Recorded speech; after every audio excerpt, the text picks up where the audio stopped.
বন্ধুরা দেখো, আজকে আমি গিয়েছিলাম বাজার থেকে কি নিয়ে এসেছি তোমাদের দেখাবো। আর এত গরমে আমার জল পিপাসা পেয়েছে, তাই আমি একটু ঠান্ডা ঠান্ডা জল খেয়ে নিচ্ছি।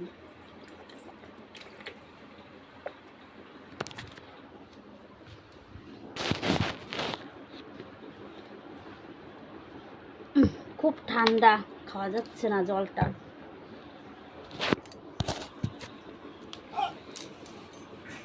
বাজার থেকে কি নিয়ে আসলাম তোমাদের সবাইকে দেখাবো।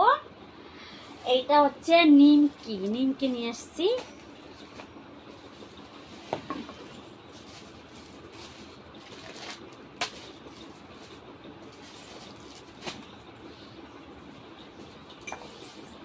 এইগুলো হচ্ছে কচুরলতি।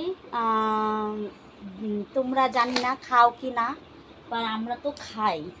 আর এই দেখো, আমার সোনা মা চলে এসছে।